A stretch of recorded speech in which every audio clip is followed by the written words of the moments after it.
Welcome to the Trailblazing Texas podcast, where we embark on a journey through our diverse Texas landscapes and breathtaking trails while always engaging with our amazing Texas hiking community.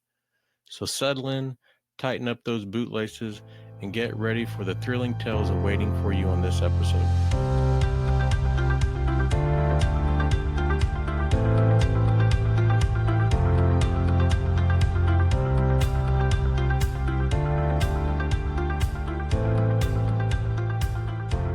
So Dylan decides he wants to climb to the top of this backside, and I'm terrified of heights.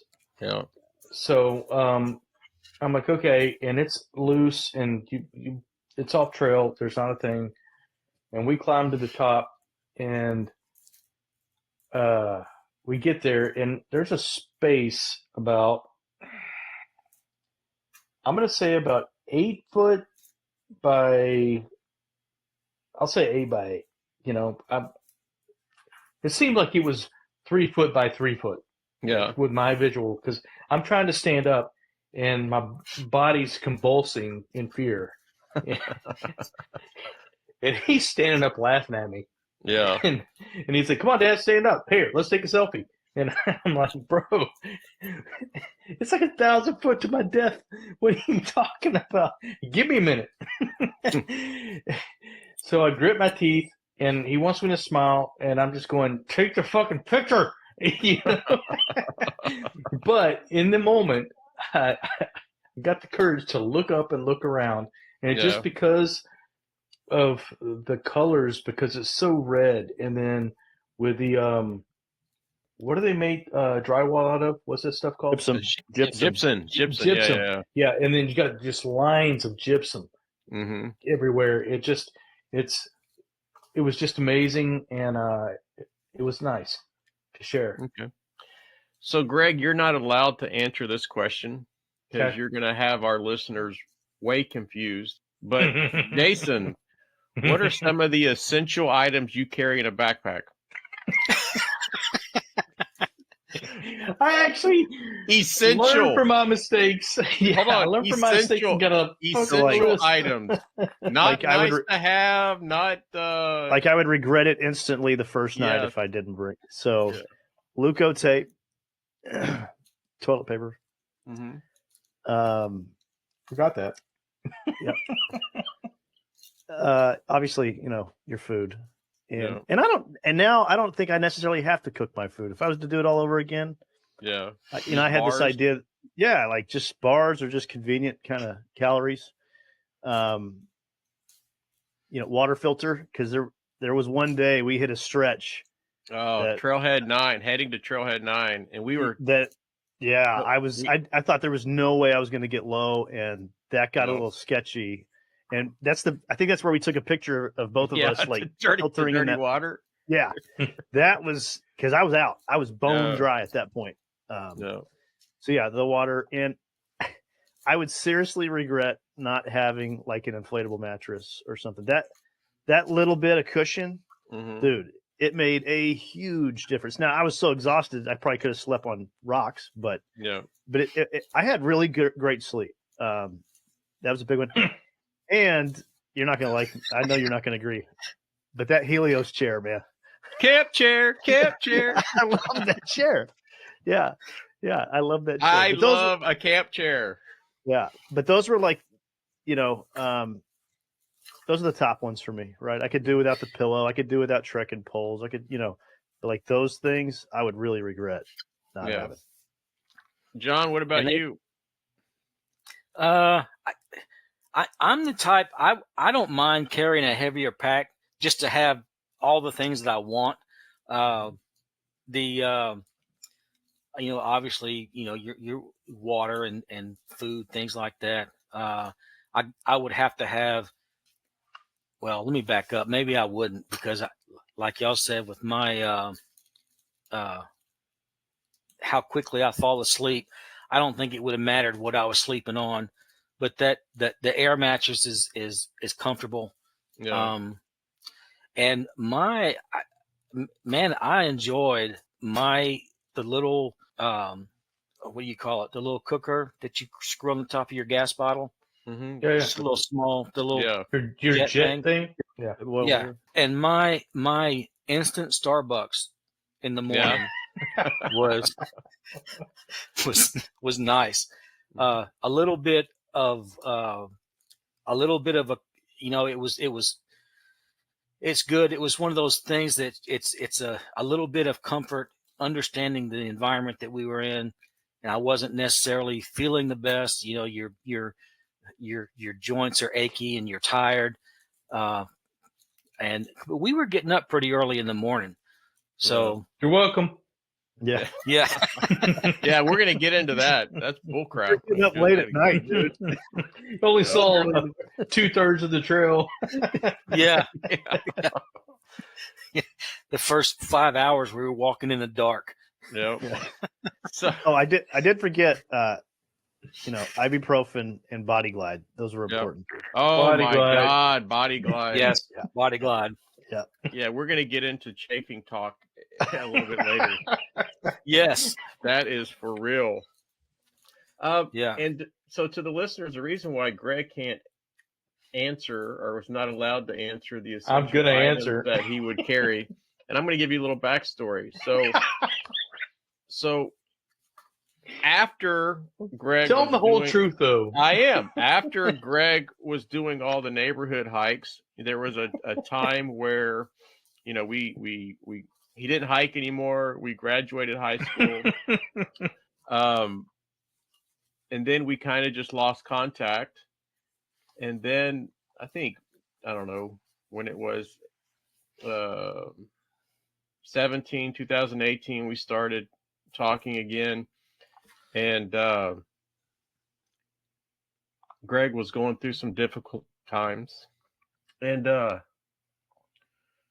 so for me, it was, you know, I love Greg, and it always helped me to go out and hike. So I'd probably discovered the Guadalupe Mountains a few years before that. And so I said, hey, man, you know, I'm going to take you on a hike. And for me, it was to hike you into the ground and for you to be successful and to understand, like, wow, look what I've just done and overcome. So with that being said, we get out to Guadalupe Mountains, and me being the more experienced hiker, you should always check the person's backpack, whether it's a day pack or you're on a hiking trip, and just make sure what they're carrying. So our first hike was Bear Canyon, and it was by plan the hardest elevation gain in the park, and that was the goal. The goal was to hike on day one the hardest day, and then we were going out to Pratt, and Pratt is, once you get through Bear Canyon, you head out to Pratt. It's probably the easiest off-trail peak to reach, and it's beautiful, and it's easy, and you don't really need to, like, if you just know where it's at, you can just head there without a map. And so I was not expecting that it would take so long to get through Bear Canyon. So we're probably halfway through and taking a break, and we were sitting across the trail, and so I grabbed Greg's backpack to move it off the trail. Not that anybody was coming, but just in case. And I couldn't pick the backpack up. And I was like, what? I was like, what do you have in here? And he's like, oh, I don't know. So I opened it up. There's a shovel, a metal shovel. There's probably 15 water. Hold on. This is my story, and then you can jump in. Okay. There was about 15 water bottles. Then there were, and I was never in the military, but if you're in the military and you're listening, you know these military MREs weigh probably 4 or 5 pounds. There was like 10 of those in his backpack. And I'm like, holy crap, Greg, you do know this is a day hike, right? And he goes, oh yeah, I just threw stuff in there. It's and I'm like, oh my God, no wonder you're dying. And so Well, he brought his own shovel to dig his own grave. So it was a metal shovel that like kind of folded into like not a full size shovel, but something that I don't know, maybe 2 or 3 feet. So I put a lot of that stuff into my backpack, and so the goal was we head out to Pratt. So and Greg, you're gonna love this. So we make it. We get to the point where we want to go off trail. We go off trail. You kind of like hike up into the saddle, and you're between these kind of 2 peaks.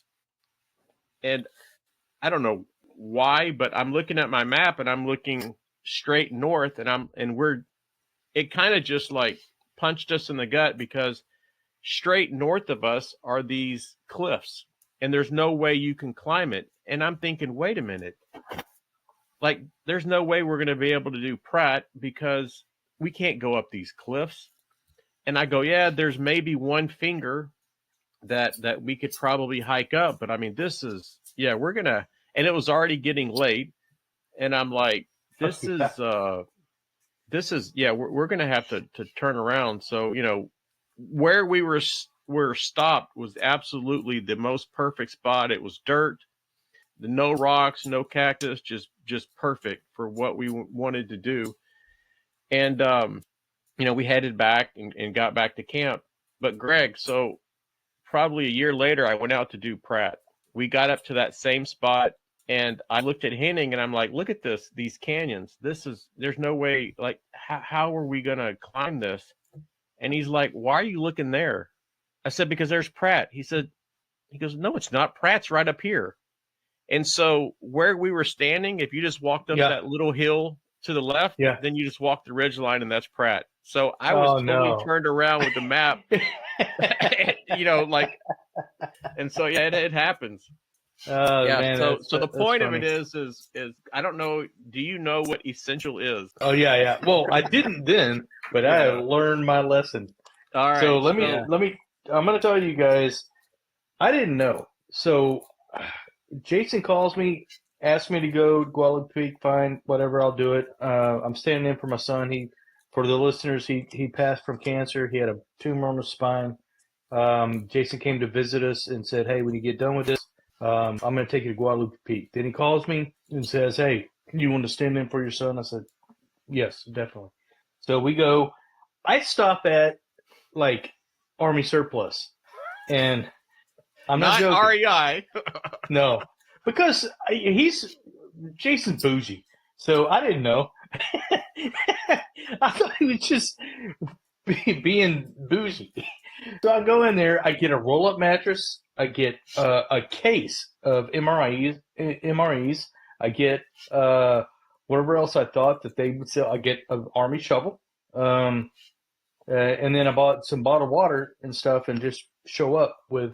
And Jason let me borrow a tent, and I get there, and he's like, "Hey, look, I do this for my kids." He explains that story. Okay, fine, and then we take off. So, for those of you who have not hiked Bear Canyon, you need to understand the elevation change is what, 3,000? It's probably about 23, 24. And the distance is a mile and a half? Yeah. Yeah. I think 1.7 miles. Yeah. So if anyone has ever done lunges, imagine doing lunges, but you're taking a step on something about 2.5 foot up every time you lunge. And there's 1,000 of those. So about halfway up. And what's funny is my wife, she read somewhere that hikers carry dates with them because it helps the cramps, or I don't know, something like that. I'm not paying attention to her. I don't pay attention to Jason. And about halfway up, like he says, we sit down, take a break because I'm locking up. And it gets to the point where when I stand up, my quads in my right leg, I can't walk at all. And then he goes, we got to go back down. I'm like, what? No, I'm going to finish this. So I start eating dates. I don't know why. I drink a bunch of water. He gives me a bunch of grief about how much I packed. And then he starts putting stuff in his bag. I'm like, I didn't know. And I don't even have a light backpack. I mean, like something from Walmart. I don't know. then finally, after 10 minutes or so, I'm able to walk, and we finished it out. And but I thought it was a loop, and I didn't know exactly what we were going to do. I thought we were just going to walk back down to our campsite. No, we had to go back down Bear Canyon. Yep. So after we didn't have to, but well, you said the distance. Yeah, distance wise. Yeah, distance wise, it was shorter to go back down Bear Canyon. So we go and do our thing, and we come back and go back down. And oh my gosh, it was brutal, and I was way unprepared. But I had the same list of must-haves as my brother and John, with the exception of, depending on where you are, I carry mosquito spray with me that's 100 deets because I'm in Texas, and that helps. And I'm a Goop Pack guy, antiseptic cream because I had holes in my feet that were almost to the bone. So before I had tape, antiseptic cream, thought I was going to get gangrene, and not during Guadalupe Peak, but on Lone Star hiking trail. Yeah. You know, I was thinking about this last night when I was preparing for this episode. I think, you know, like the essentials, they all vary, but one popped in my head that I don't think that I've ever heard. And now that we're all getting it, well, not Jason, but we're all in our 50s, late 50s, early 50s. And you start thinking about some of the things that we've talked about, that we've done. You have, you know, you're going to definitely need a paper map. You should have a couple of apps on your phone with maps. Or what about, did you guys ever think about readers?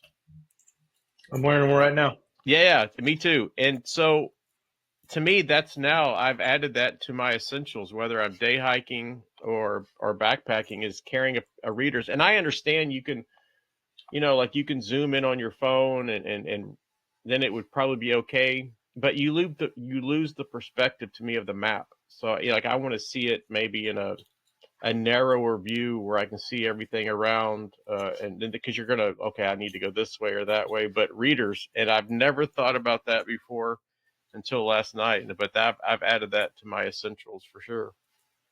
Hey, something I was wondering. I don't know if I ever asked you guys. Did any of y'all sleep with earplugs in? Yes. I didn't until I started hiking with John. Don't you say it.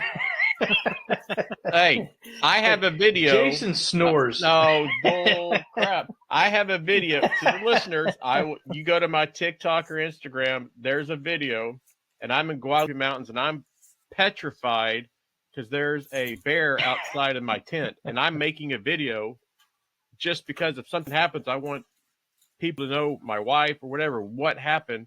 And it ended up being Greg snoring. So no, we're not. Look, on the plus side, there's no wildlife coming near us, right? Y'all are scaring them away. It's good security. Yes. Yeah. Well,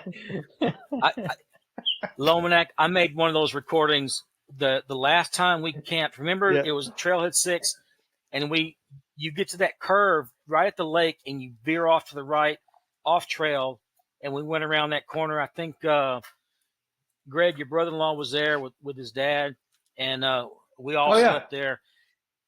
So I woke up about 1 o'clock in the morning, and I made one of Lomanak's recordings of me in the tent, and I was very specific to say that, you know, it's like 1 o'clock in the morning, and you can hear the snoring in the background. I said, when I get up in the morning, everybody here is going to claim that was me, but I'm here to tell you it's not. it was Greg.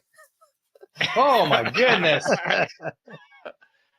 Yeah, so Jason, to answer your question, I never even dreamed about, because I want to hear the crickets and the frogs and the whatever, but man, that snoring, God, it's another essential item. That's what happens when you go Bear Creek. That's why you thought there was a bear outside. Yeah. What's it called? Bear Canyon. I'm sorry. Yeah. All right. I started setting my tent up. I started setting my tent up away from everybody. He did. Courtesy. Yeah. And we much appreciated that. So as we start to transition and really focus on the Lone Star Hiking Trail and our hike, I know we talked about a little bit of, some funny things and our experiences, but we'll really start to get down into it. My last question for you guys, what advice would you give to beginners who want to start hiking and backpacking? So like you've experienced this, like had no idea what it really meant, and then kind of jumped on this journey, done some pretty epic stuff.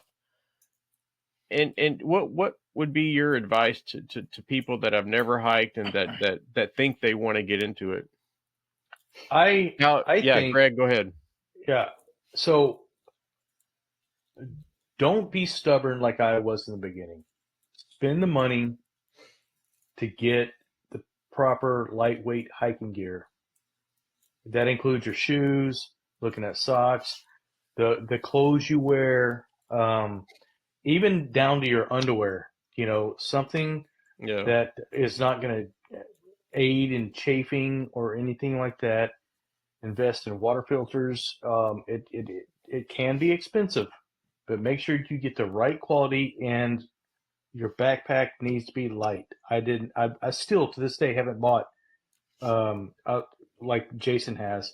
What's your wife call it? The $1,000 backpack? Yeah. Something like that. But no, seriously, something durable, something lightweight, because every ounce counts over a period of time of taking a step.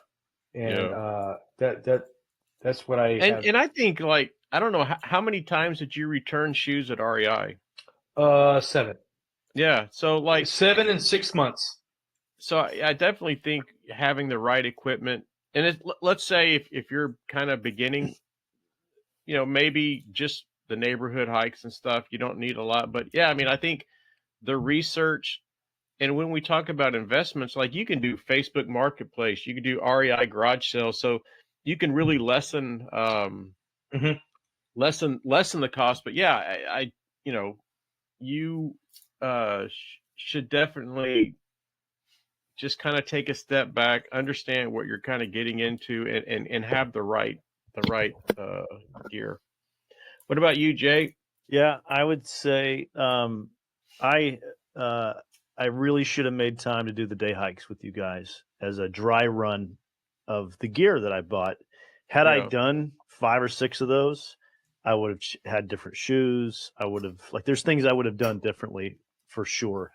And then the other thing I would tell anybody that's new is, look at REI for any group hikes that are coming up, or meetups or something where there's an experienced hiker there, because you could read books and everything. I had books I was reading about what to buy and all that, but you need real life experience who, when you tell them what you're trying to do, they're going to shave weight off of your pack. Jason, you shaved weight off my pack day 2 and day 3. And even when I thought I had it adjusted correctly the first day, you snugged it up the way it was supposed to be. And it made a huge difference in how I was carrying the weight, right? I did what the REI guy said, but I don't think that guy put in the miles you did. So that shows in some of the mentorship there. So I would definitely recommend getting around experience. All right. And John? Yeah, that Jason stole my thunder on the experience. That was my big deal. Lomanek, you provided, and I don't know how much you realize it, but the prep work that went into our, not just the practice runs on the trail, but the water caching, all the things that we did to prep for the hike, all of the advice that you gave us with regard to food and weight and all that kind of thing. The little, what do you call them, those the tabs that you drank, as someone who's the noon tabs.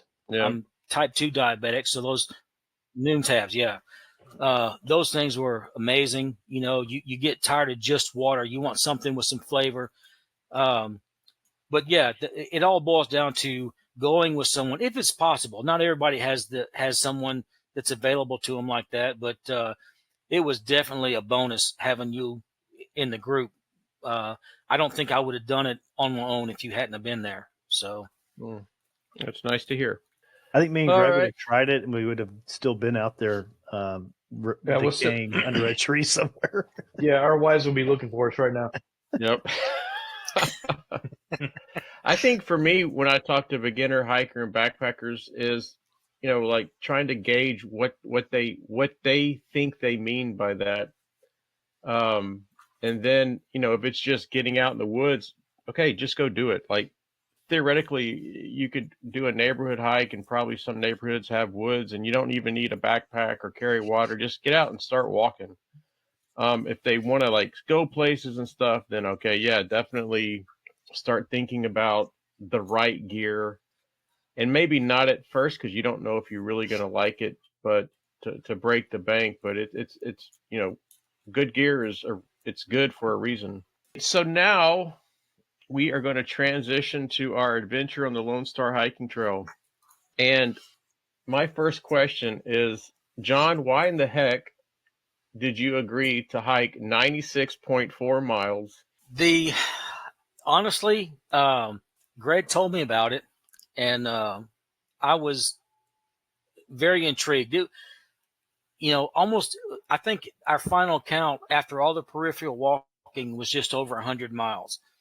And that, I mean, even at say 94.6 or 96.4 miles, that just seemed like such an amazing challenge.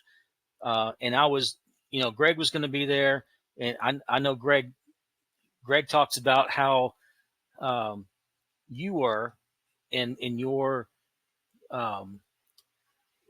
encouragement to do things. Well, Greg's always, he's either 100 miles an hour or nothing. It's always, he's all in every time.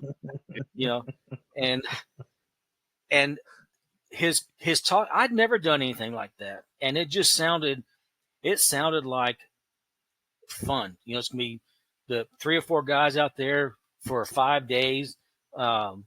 That it sounded like an amazing adventure, and I wanted to be a part of it. All right, Jason. Yeah, simple. I get to spend 6 days with Greg. Yeah.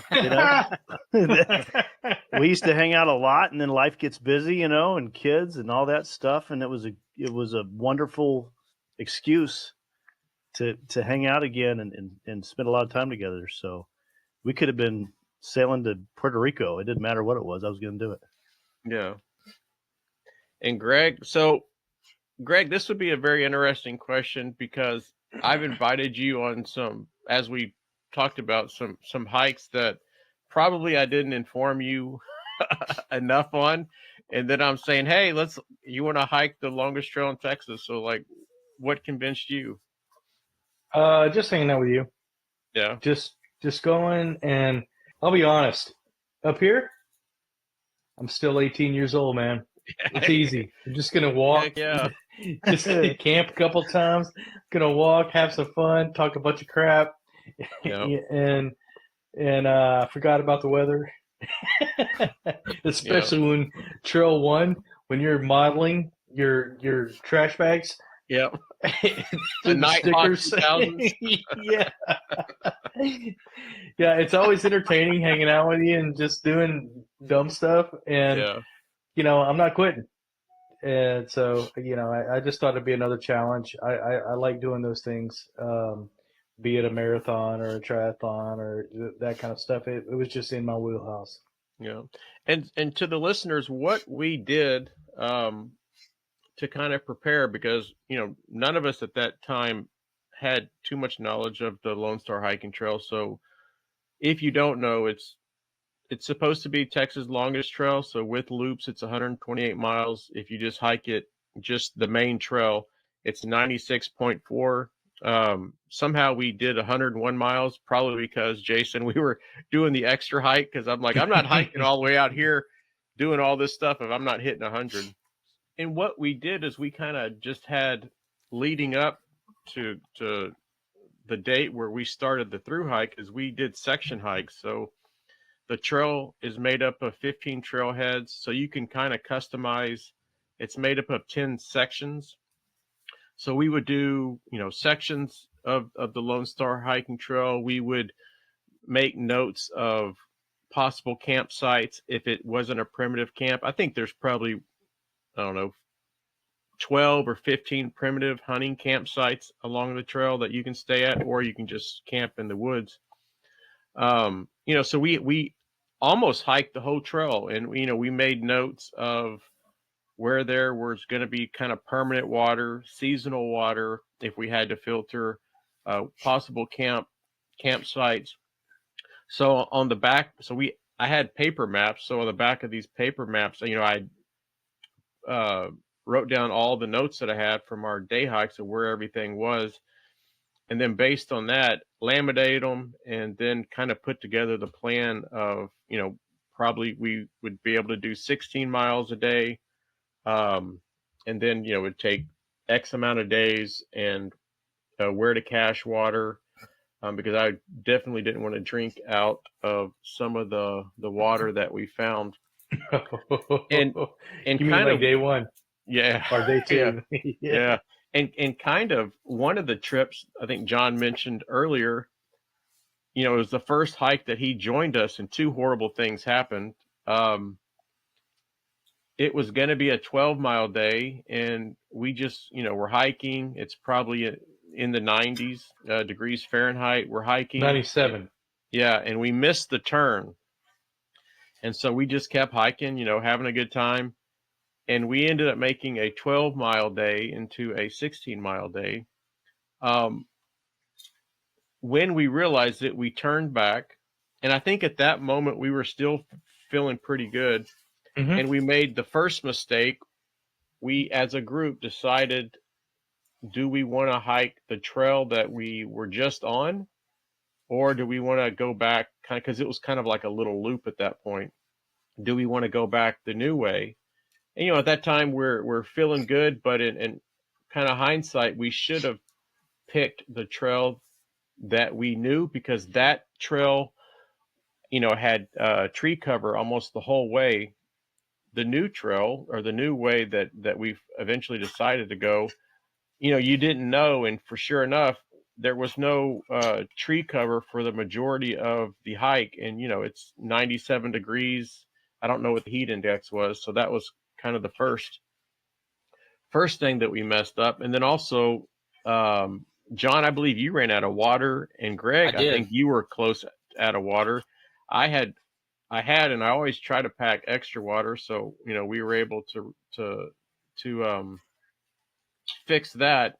And then when we finally got to the parking lot, we all get in our cars, and I'm looking across the parking lot at Greg, and he's looking in my direction through the window, and we just leave.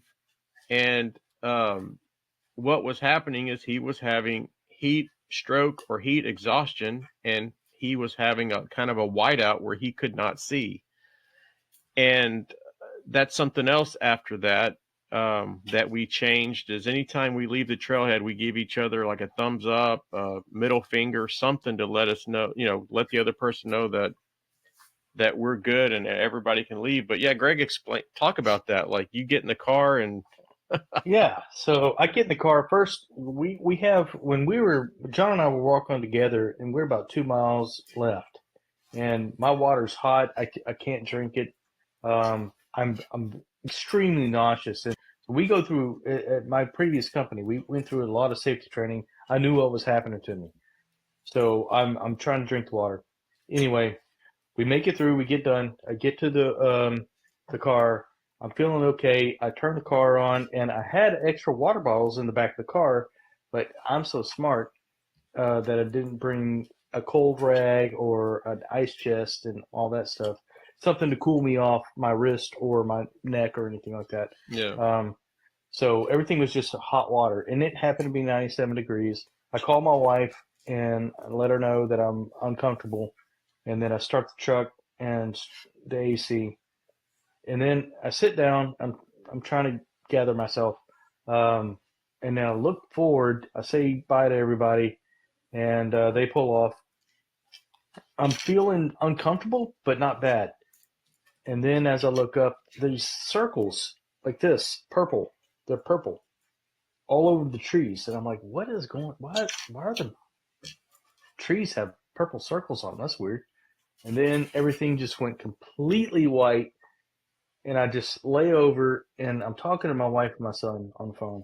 And I'm like, hey, look, I can't see you right now. Everything's white. I'm just going to sit here for a minute, trying to cool off. They're getting in the car, trying to come find me. I'm like 14 miles off of I-45. You're not going to find me. I'm in the woods somewhere. I couldn't give you directions for 1-2. So just give me a few minutes. So they stayed on the phone. Finally, over 15, and my wife wanted to call Lomanac to come back to get me, and I said no, I'll be okay because I'm again stubborn. And anyway, yeah. So 30 minutes for me to recover, and then I was able to go to a convenience store, get Gatorade, get electrolytes, cool off, and I was fine after that. But I'm still dealing with that heat exhaustion. Really? Yeah. Like it comes on easily? Yeah, like if I edge my front yard, I have to take a break.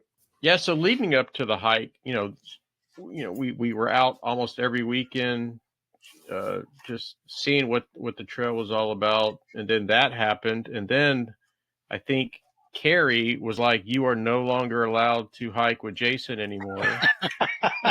Yeah, she was a little upset. Yeah, she was pretty pissed. Which But I don't it wasn't blame your her. fault. Yeah, it wasn't your fault. It was just me not communicating.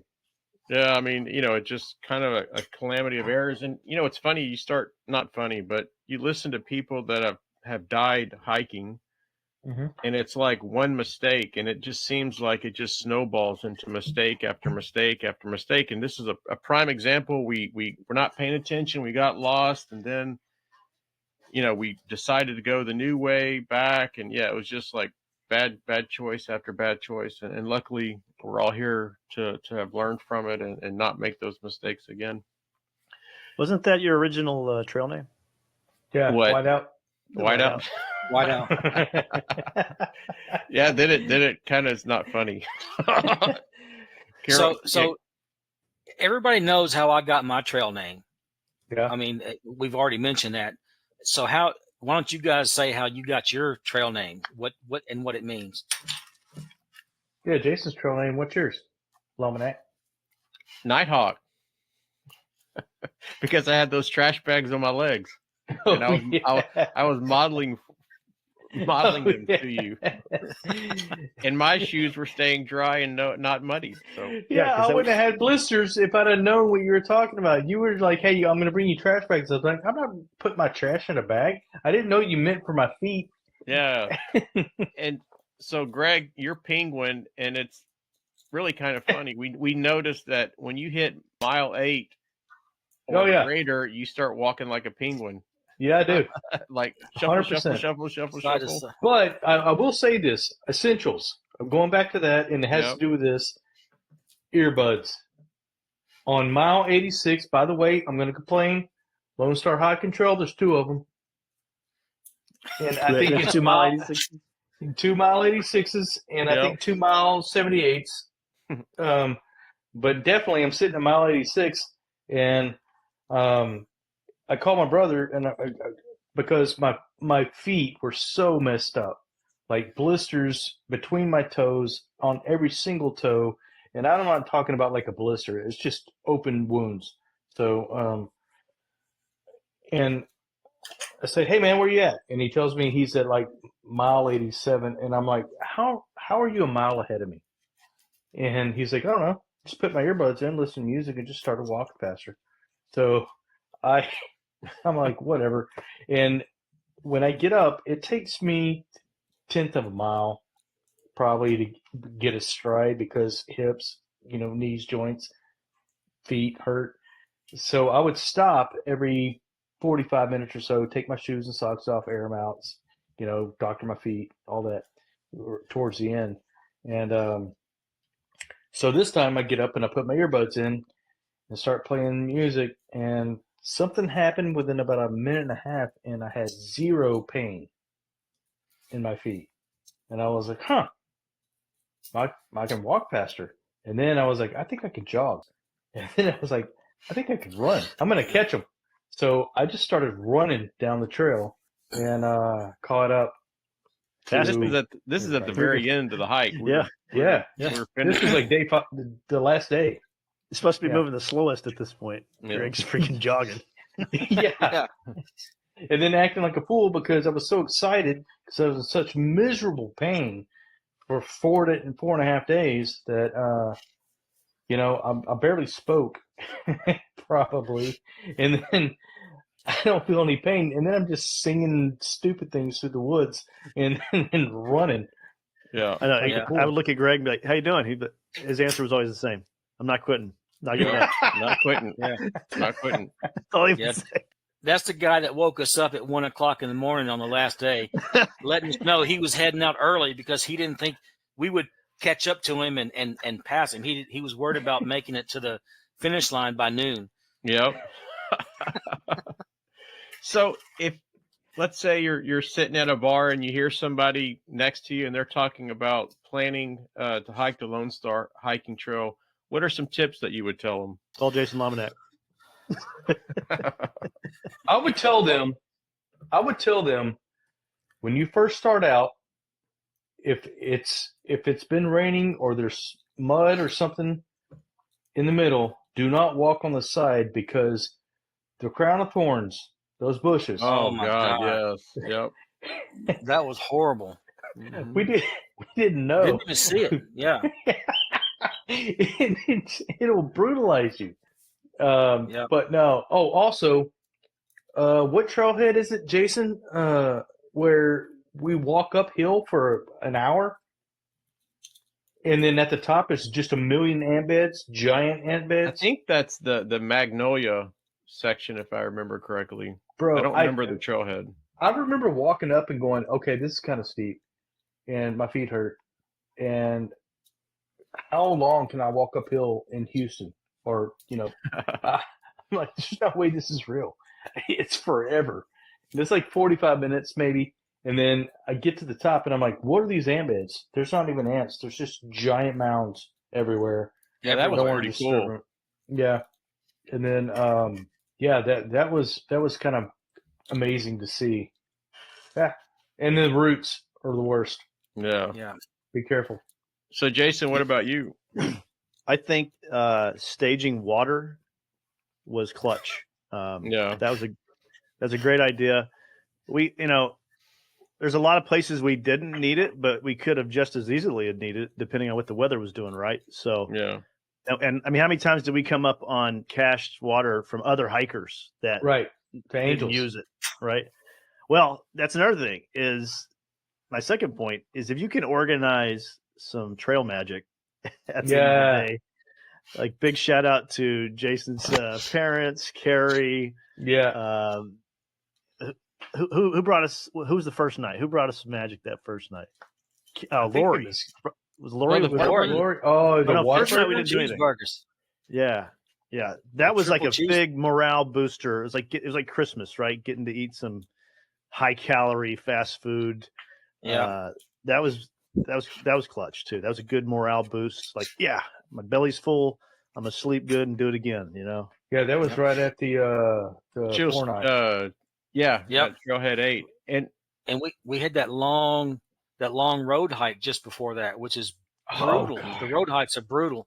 Man, that's one thing. Like, oh man, to tell people that are going to hike it, the road hikes suck.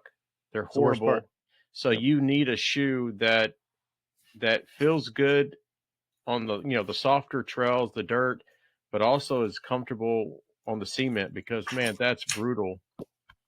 It was amazing to me how if we would go on a multi-mile road hike, and then the minute we crossed the threshold from the trailhead into canopy on a bed of needles, it felt like it just felt incredible. It's just like, oh my God.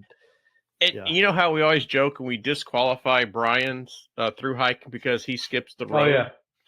I almost think like, did we really through hike? Because Lori brought Whataburger. Harry brought hot water and chicken wings. Scalding water. Yeah, scalding water. And then my parents brought KFC fried chicken. Yeah, so like, hey man, you can't little trail magic never hurt anybody. That's true. Yeah. True. We hiked the whole thing. Yeah. So what about safety precautions? So, Well, Greg talking about being 18 up here. This hike, it brought a lot of youthful stuff from when I was a child out of me, like fear of the dark for some reason. At 1 a.m, when my headlamp goes out, I'm in the very back, and there's something behind me with big teeth that's not really there. But and then those dogs, man. Like, yeah, the dogs. They could hear. They knew we were coming from a mile away, and Yep. I don't know how big they are. I don't know how many there are, and my mind is just like planning the worst case scenario. And then you look online, what people say, watch, all these bad examples start coming, like crap, Yep, right past Trailhead 9. All of a sudden the pace picks up, so. And I don't want to say Methville, but man, it was dodgy. Yeah.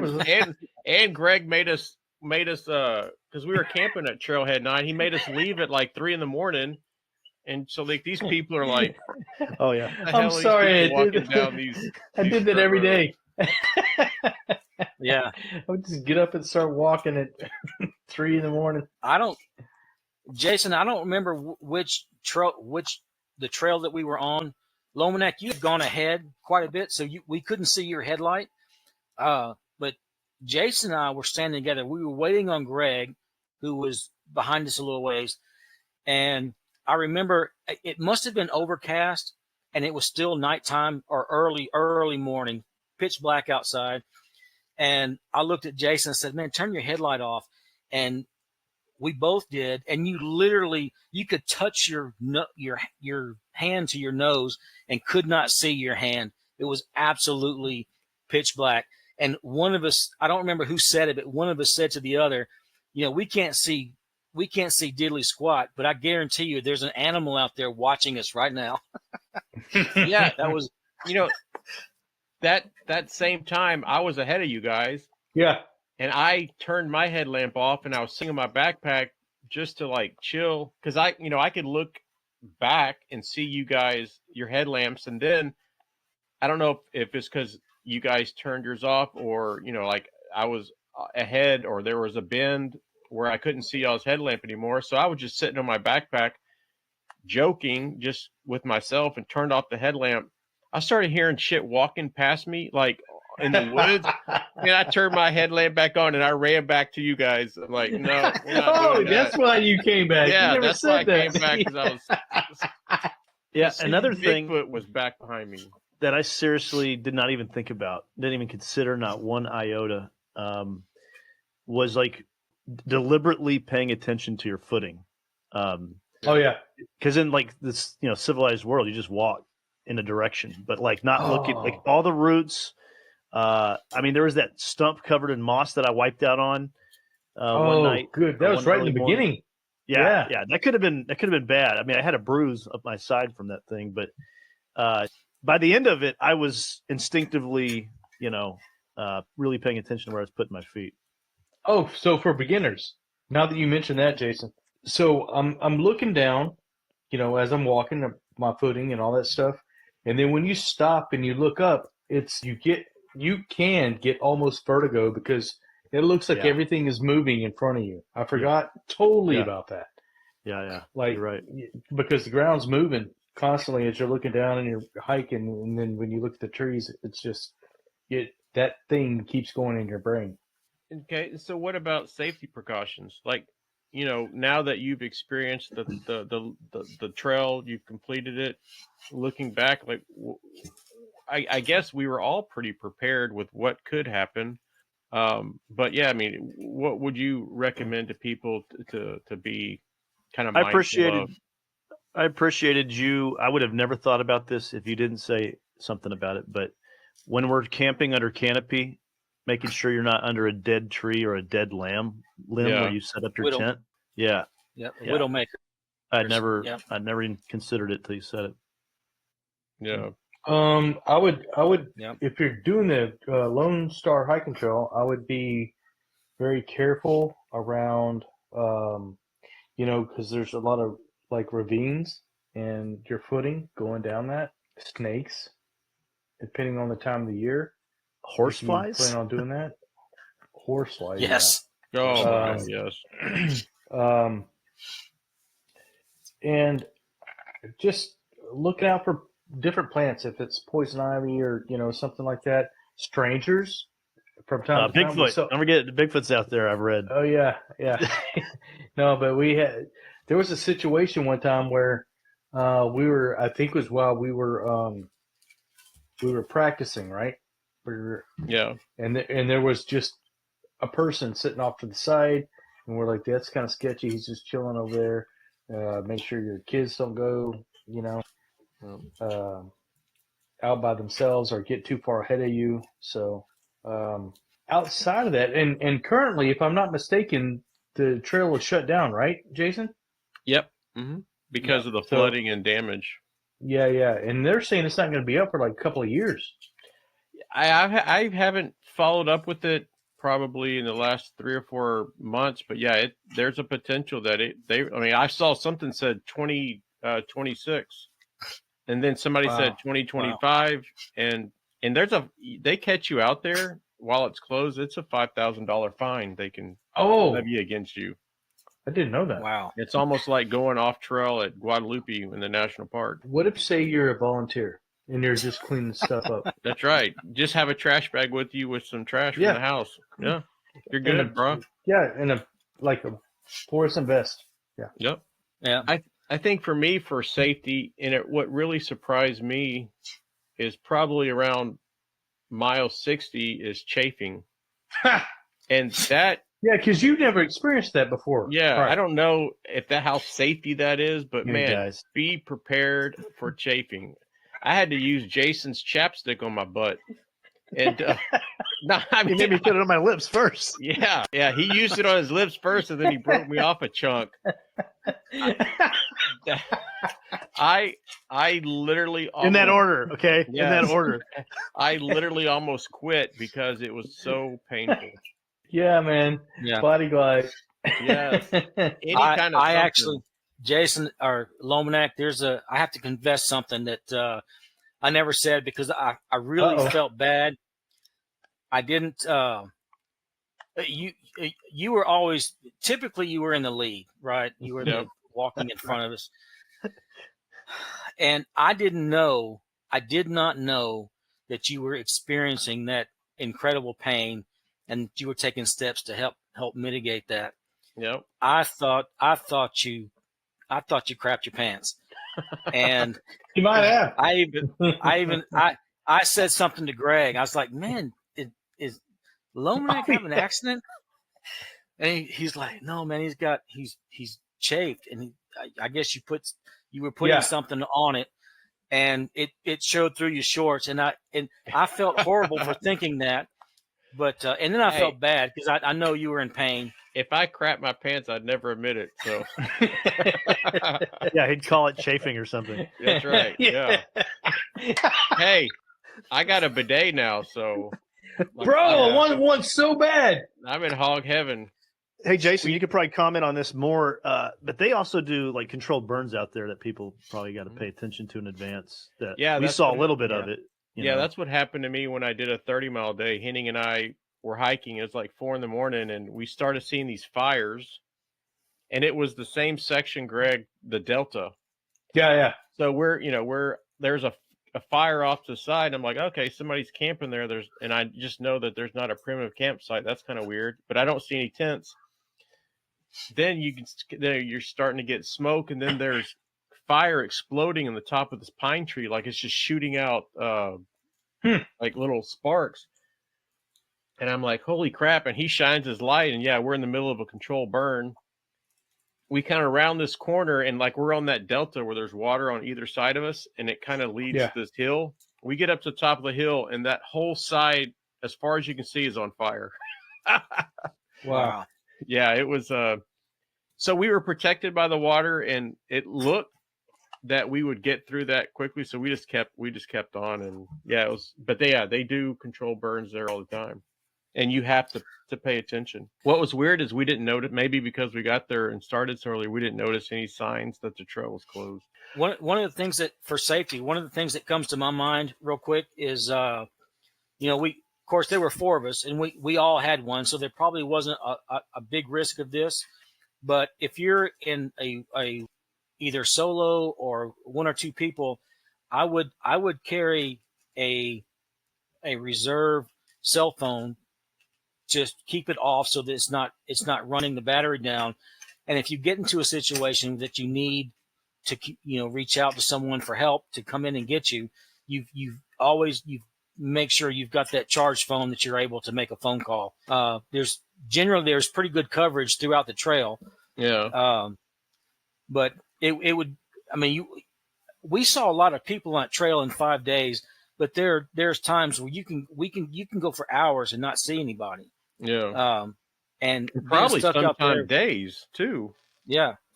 Being stuck out there with a broken ankle or a broken foot would be, and no way to get in touch with anybody would be a pretty bad situation. Yeah. So if you were listening to someone that wanted to hike, and let's talk about through hiking the Lone Star Hiking Trail, what skill level do you think they should have? We have very little skill level, all of us. Yeah. So I would say none. If you're accompanied by somebody that, like yourself, right? No, seriously though, you need to have, like, we did a lot of hiking. I know my brother didn't, but like we did the 4-notch. I don't know how many times we went to try to hit as many of the trailheads as we could prior to get the layout of the land, and you made a lot of notes. I would say you could get by a novice depending on your age, but I consider myself a novice still. Yeah. But I'm a different kind of breed of person when it comes to just not quit. I mean, you've got to. I think you had to have done some like hike in, camp, hike out. Just overnight. Yeah. You have to do a number of overnights and Right. know how your gear works in the rain or works. Like to be complete novice, like never camped before. Right. Don't Right. do that. Yeah. Like, go stay at the what's the where we took the little boat across with Brian. What's that campsite? Oh, yeah. Stubblefield. Stubblefield. Yeah. Like hike into Stubblefield, camp there, hike back. That's great. Yeah. Like Trail experience. So the water. So Jason, what I'm hearing is definitely some gear shakedown hikes. Yeah. Where you're actually not mile wise, but like where you're actually going to have to hike, set up camp, cook some food, and then hike back out. Mm-hmm. Also, I would even throw in, if you could catch a sprinkly type of day where the weather's not perfect, being able, does your gear rain gear work? And I try to do that. So like, I try to hike every Sunday during hiking season. I don't care what the weather's like, unless there's, a tornado. It is what it is, and I'm going to go out there, and then it really helps me understand how my gear operates in certain conditions. So John, you got anything to add? No, I think that pretty much sums it up. I like like what we did at Trailhead 6, where it's a short hike in, just as Jason talked about, giving your gear a good run through. And at Trailhead 6, you don't actually have to go off trail the way we did. There's some really good camping spots right there off the trail. Yeah. Alongside the trail, actually, we went through that one time. Some were they Boy Scouts? They were literally camped on the trail. On the trail, yeah. Yeah, you don't do that, but so to the listeners, don't camp on the trail. Right. Oh yeah. Yes. We had to walk through their camp to get to continue on the trail, which was a little awkward. And so this for everybody, and John, you can kind of kick us off. Like, did you have any mental preparation getting ready for our hike? Not so. To me, it was more. It was a physical thing, right? I think mentally I was in the right place. I had confidence. I trusted. I trusted everybody. You know, Greg and I had a long relationship. I knew Jason for a while.